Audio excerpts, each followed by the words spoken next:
Hey there, everybody, and happy first day of fall. I'm going live a little early today, and the reason is simple. This is a crazy week for Burned In Teacher, and I'm practicing what I preach, and I'm getting prepared.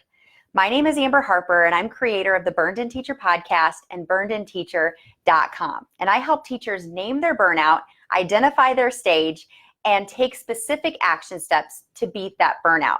I also work with schools and teachers to help them to become more comfortable with Google and EdTech tools and in their classrooms. And in all of my endeavors, I offer inspiration, action, and support for teachers dealing with either EdTech frustration or teacher burnout. Now, I could have said to myself when I decided to go live early today, well, what if no one sees the live? What if people get mad that I'm going live in the middle of a school day?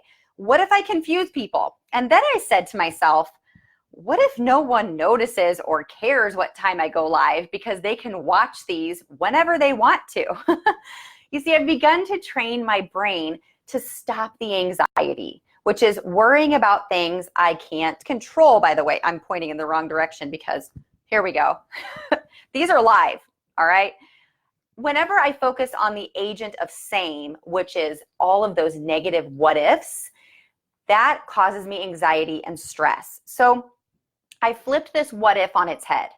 What if I don't go live early? Well, I'm going to cause myself a lot of anxiety and stress later on this afternoon as I prepare for a conference that I'm speaking at this coming week. I'm actually flying by myself for the first time ever, which is a whole nother set of what ifs. If you know me, you know I'm scared of flying, but I'm flipping those what ifs on its head. So what if I don't get this email planned and delivered to my Burned In Teacher community? Well, I feel like I'm going to let them down because they count on my weekly Tuesday tidbit. So I want to tell you a quick story that goes along with this whole idea of reframing the what ifs that we tell ourselves. My daughter Avery started middle school in August. And since she was born, she's been a skeptic, a worrier, and an overall anxious young lady. And this change that she was getting ready to experience in August really affected her. One particular night, we were on our way home from gymnastics practice, and don't tell her I told you, but she got a little teary, a lot teary, and she started sharing with me all of the what ifs that were continuing to go through her mind. What if I get lost? What if a teacher gives me a detention for being late? What if I forget something that I need in my locker? What if I forget the combination? The list was so long. See, there's a reason I named the agent of same anxious Avery. It's because she was so intent on focusing on the negative what ifs that she wasn't seeing what a wonderful change I knew this was going to be for her.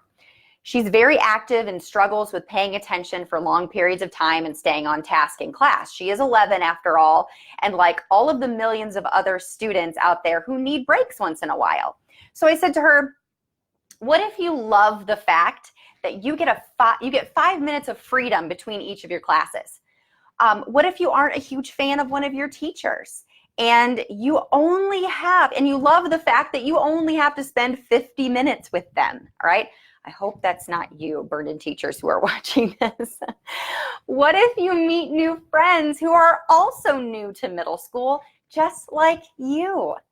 And guess what?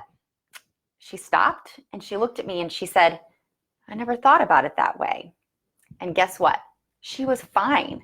She adjusted wonderfully. She loves middle school, just like Jeff and I knew that she would. And that's what I want all of you to consider today. Reframing your what if from something negative and scarcity or fear-based to a what if that's empowering and exciting, all right? That's what I'm having to do in my mind about this week as I prepare to fly on my own. Yes, I'm a big girl now. Flying on my own to a place I've never been, meeting people I've never met. I'm having to reframe my what ifs to make this exciting and empowering because it's so exciting, but I could easily overpower those positive what ifs with negative ones if I focus only on the flying aspect. You see, our mind and our brain are two separate things I've recently learned. And I mean, I always knew this, but our mind is the boss and the brain is an organ.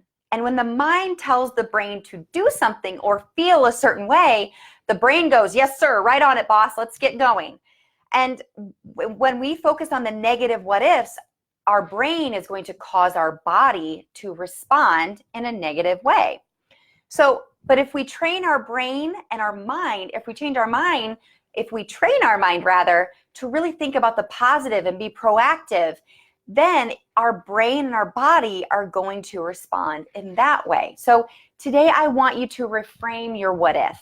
When your mind starts to tell your brain to focus on the negative what ifs, the negative things that could happen, flip it, reframe it. Train your mind to think about the positives, about the positive what ifs. So I want you to think about a what if that empowers you, makes you think differently, or maybe even excites you, just like it did for my anxious Avery. You see, you can't worry about things you can't control, but you can control the things that you worry about. So I want you to think about this agent of change. I'm not going to worry about things I can't control. And take a deep breath, because you just took another step to becoming a burned-in teacher. Burn on, everybody.